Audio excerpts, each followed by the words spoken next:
সবসময় তো বেশিরভাগই কষা চিকেন করি, তবে আজকে একদিন করলাম পাতলা চিকেনের ঝোল। আসসালামু আলাইকুম বন্ধুরা, টিয়া খানস ফ্যামিলি ব্লগে আপনাদের সকলকে জানাই স্বাগত। বন্ধুরা, আজকে আপনাদের সঙ্গে শেয়ার করছি খুবই সিম্পল পাতলা চিকেন আলুর একটি ঝোল। একেবারে ঘরোয়াভাবে বানাবো আমি এটা। আর রেসিপিটা কিন্তু সিম্পল হলেও অসাধারণ খেতে হবে। তো সঙ্গে থাকুন, রেসিপিটি দেখতে থাকুন। আশা করছি রেসিপিটি আপনাদের ভীষণ পছন্দ হবে। তো সময় নষ্ট না করে চলুন রেসিপিটি শুরু করা যাক। তো বন্ধুরা, গ্যাস অন করে আমি এখানে কাচ্চিখানি সর্ষের তেল গরম করে নিয়েছি। আর তেলটা গরম করার সময় ওর মধ্যে একটু আমি লবণ আর হলুদ, এটা আমি অনেক রেসিপিতেই শেয়ার করেছি এই টিপসটা, যে তেল সবসময় কোনো কিছু ভাজার হলে তেলের মধ্যে কিন্তু অবশ্যই একটু হলুদ দিয়ে নেবেন, তারপরে ভাজাটা ছাড়বেন ওর মধ্যে। সেটা আলু হোক, চিকেন হোক, যে কোনো কিছুই তেলে ছাড়ার হলে অবশ্যই একটু হলুদের আগে ব্যবহার করতে হবে, যাতে তেলটা না ছিটিয়ে গায়ে পড়ে। তো সেই কারণে আমি এটা আবারও বলে দিলাম। আর আলুগুলোকে সুন্দর করে লাল লাল করে ভেজে নিয়েছি বন্ধুরা। আর এই যে অবশিষ্ট তেলটা রয়েছে এর মধ্যে আমি দিয়ে দিচ্ছি একটু গোটা জিরে, তেজপাতা দুটো, আর দুটো ছোটো এলাচ, একটু দালচিনি, আর একটুখানি দুটো চারটে এখানে দিয়েছি আমি গোলমরিচের গোটা গোলমরিচ। তো এগুলোকে একটু 30 সেকেন্ডস মতো ফ্রাই করে নেব বন্ধুরা। এটা ফ্রাই করে নিয়ে এতে দিয়ে দিচ্ছি দুটো মিডিয়াম সাইজের পেঁয়াজ কুচি। পেঁয়াজ কুচিটাকে একটু জাস্ট ফ্রাই করব, বেশি অতিরিক্ত ফ্রাই করা দরকার নেই, জাস্ট একটু নরম হয়ে যাবে পেঁয়াজগুলো, ব্যাস ওইটুকুই করতে হবে। পেঁয়াজগুলো কিন্তু আমি লাল করিনি, দেখুন একটু জাস্ট নরম হয়ে গেছে পেঁয়াজগুলো। তো এই অবস্থাতেই পেঁয়াজটা থাকবে। আর এর উপরে চিকেনগুলোকে দিয়ে দেবো, বিকজ চিকেনটা যখন রান্না করতে করতে কিন্তু পেঁয়াজগুলো একেবারে গলে যাবে, তো তার জন্য এখানে অতিরিক্ত পেঁয়াজটাকে ভেজে নেওয়ার কোনো দরকার নেই। চিকেনগুলো দিয়ে নিয়েছি, দিয়ে আর এটাকে সুন্দর করে কিন্তু ভালো করে নাড়িয়ে চাড়িয়ে এটাকে একটু একটু ভাজা ভাজা করে নেবো 2-4 মিনিট মতো। না হলে কিন্তু চিকেনের মধ্যে একটা জল থাকে, সেই জলটা যদি থেকে যায় তাহলে কিন্তু রান্নার মধ্যে একটা বাজে স্মেল হয় আর ভালোও লাগবে না খেতে, চিকেনটা কিন্তু একেবারেই টেস্ট হবে না। তো এইভাবে চিকেনটাকে একটু কিছুক্ষণ ভাজা করে নেবো, জাস্ট 5 মিনিট মতো ভাজা করলে কিন্তু হয়ে যাবে।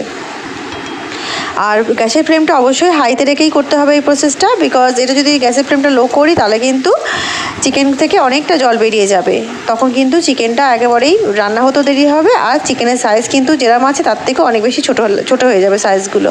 তো সেই কারণে কিন্তু চিকেনটা খেতেও ভালো লাগবে না, ময়েশ্চারটা চিকেন থেকে একেবারে বেরিয়ে যাবে। সেই কারণে সবসময় হাই ফ্লেমে চিকেন এইভাবে কষতে হয়। তো দেখুন চিকেনটাকে আমি সুন্দর করে একটু ফ্রাই করে নিয়েছি হাই ফ্লেমে। চিকেনটাকে 5 মিনিট সেখানে ফ্রাই করে নেওয়ার পরে আমি দিয়ে দিলাম এখানে দুটো মিডিয়াম সাইজের টমেটো কুচি, আর এখানে দিয়ে দিচ্ছি 2 টেবিল স্পুন মতো আদা রসুনের পেস্ট। তো বন্ধুরা, টমেটো কুচি দিলে কিন্তু টমেটো দিলে চিকেনটা বেশ ভালো টেস্ট হয়, সেই জন্য অবশ্যই টমেটো থাকলে ইউজ করবেন, তাহলে চিকেনের রান্নাটা কিন্তু ভীষণ টেস্টি হবে। এখানে আমি দিয়ে দিচ্ছি লঙ্কার গুঁড়ো, ধনে গুঁড়ো, আর অল্প একটু হলুদ গুঁড়ো।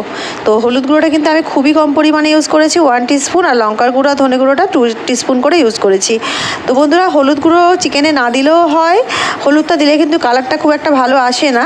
তো অবশ্যই লঙ্কাটা দেওয়ার বেশি দরকার, আর হলুদটা কম পরিমাণে দিলে কিন্তু তবেই কালারটা চিকেনে ভালো আসবে। তো হলুদ যদি লঙ্কার থেকে বেশি হয়ে যায় তাহলে চিকেনটা পুরো ইয়ালো হয়ে থাকে, একেবারেই দেখতে ভালো লাগে না। সেই কারণে সবসময় হয় হলুদ স্কিপ করবেন, দেবেন না, যদি দেন তো অল্প পরিমাণে কিন্তু হলুদটা ইউজ করবেন। আর আমি এখানে নর্মাল লঙ্কা ইউজ করলাম, কোনো কাশ্মীরি লঙ্কা আজকে আমি ইউজ করবোই না, বিকজ প্রচণ্ড গরম পড়েছে। এই অতিরিক্ত গরমে কোনো এক্সট্রা মশলা আমি এখানে ইউজ করছি না। আর জিরে যেহেতু ফোড়নে একবার দিয়েছি, সেই জন্য আমি এখানে আর জিরে বাটা দিলাম না। তো এইভাবে রান্নাটা আজকে করবো আমি একেবারে সিম্পলভাবে।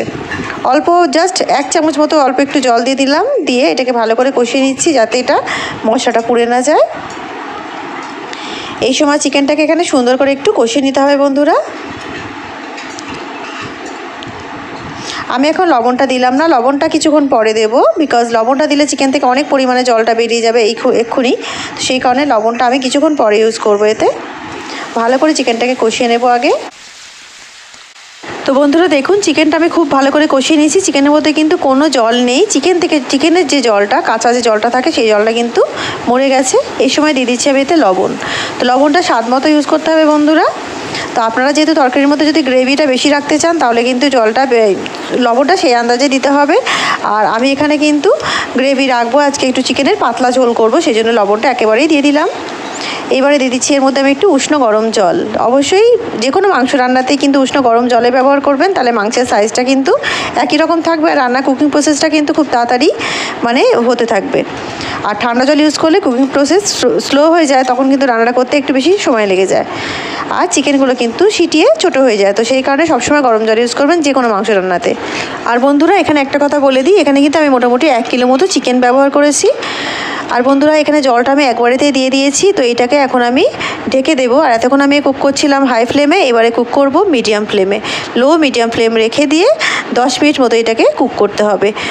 আর চিকেন সেদ্ধ হতে বেশি সময় লাগে না, আর কষতে কষতে কিন্তু চিকেনটা অনেকটা সেদ্ধ হয়ে গেছে। তো এটাকে ভালো করে ঢেকে দিচ্ছি, ঢেকে দিয়ে ফিরে আসছি 10 মিনিট পর। তো বন্ধুরা ফিরে এসেছি 10 মিনিট পর। তো দেখুন চিকেনটা কিন্তু বেশ ভালো করে ফুটছে। এটাকে একটু ভালো করে নাড়িয়ে দিতে হবে যাতে ওপর নিচে চিকেনটা ভালো করে সব দিকে সেদ্ধ হয়ে যায়, সেই কারণে খুব সুন্দর করে একটু এটাকে ভালো করে নাড়িয়ে চাড়িয়ে নিতে হবে। আর যেহেতু আমি এটা গ্যাসের ফ্লেমটা কম করে দিয়ে কুক করেছি, তো দেখুন এখানে কিন্তু গ্রেভিটা কম হয়ে যায়নি। আর যদি হাই ফ্লেমে কুক করতাম তাহলে কিন্তু গ্রেভিটা শুকিয়ে অনেকটাই কমে যেত, তখন আবার আলু দেওয়ার পরে কিন্তু আবার জল দিতে হতো। সেই কারণে আমি গ্যাসের ফ্লেমটাকে আস্তে করে দিয়েছিলাম। দিয়ে দিলাম ভেজে রাখা আলুগুলো কিন্তু সেদ্ধ হওয়াই আছে, মানে ভালো করে ভাজা করে নিয়েছিলাম, তো অল্প একটু হতে বাকি আছে 20% মতো। তো এটাকে এখন আলুটা দিয়ে ভালো করে এটাকে ঢেকে আরও 10 মিনিট মতো কুক করে নেব। আর গ্যাসের ফ্লেমটা যেরকম মিডিয়াম আছে মিডিয়ামই থাকবে, হাই কিন্তু করার দরকার নেই, আর বেশি অতিরিক্ত লো করারও দরকার নেই। তো এটাকে আবারও ঢেকে দিচ্ছি বন্ধুরা, ফিরে আসছি 10 মিনিট পর। আর সঙ্গে থাকবেন, রেসিপিটা কিন্তু এখনও পর্যন্ত কমপ্লিট হয়নি। তো বন্ধুরা ফিরে এলাম আরও 10 মিনিট পর। মোটামুটি এটা আমি 20 মিনিট মতো কুক করে নিয়েছি, আর চিকেন রিং কিন্তু আমার একেবারে রেডি হয়ে গেছে। তো আপনারা এই সময়টা এর মধ্যে ধনেপাতা কুচিও দিতে পারেন। আমার কাসুরি মেথির ফ্লেভারটা ভীষণ ভালো লাগে, সেই জন্য আমি কাসুরি মেথি দিচ্ছি, যেটা দিলে চিকেনের ফ্লেভারটা কিন্তু একেবারে ডিফারেন্ট হয়ে যায়। আর ধনেপাতা কুচি দিলে কিন্তু অনেক সময় একটা মাছের মতো মানে ফ্লেভারটা লাগে, তো ভালো লাগে না। সেই কারণে চিকেনে আমি কিন্তু কাসুরি মেথি দিতেই বেশি ভালোবাসি। তো আপনারা যদি মনে করেন ধনেপাতা দেবেন, অবশ্যই ধনেপাতা কুচি দিতে পারেন, তাতেও কিন্তু ভালোই লাগবে। তো এটা দিয়ে জাস্ট একটু মিক্স করে নিয়েছি, আর গ্যাসের ফ্লেমটাকে দিলাম অফ করে। তো বন্ধুরা দেখুন চিকেনটা কত সিম্পলভাবে বানালাম, অতিরিক্ত কোনো মশলা মেতে ইউজই করিনি। সিম্পল কয়েকটা ঘরোয়া মশলা দিয়ে চিকেনটা বানিয়েছি আজকে আমি, একেবারে পাতলা ঝোল চিকেন আর আলুর। তো মাঝে মাঝে কিন্তু এই গরমের মধ্যে এরকম পাতলা ঝোল খেতে ভীষণ ভালো লাগে গরম গরম ভাতের সঙ্গে, তাই না? তো বন্ধুরা রেসিপিটি কেমন লাগলো অবশ্যই কমেন্ট করে আমাকে জানাবেন, এবং রেসিপিটি পুরো দেখার জন্য আপনাদের সকলকে জানাই অসংখ্য ধন্যবাদ। দেখা হচ্ছে একটা অন্য নতুন রেসিপির সঙ্গে। ততক্ষণ সবাই ভালো থাকুন, সুস্থ থাকুন, আর অফকোর্স আমার সঙ্গে থাকুন। আল্লাহ হাফিজ।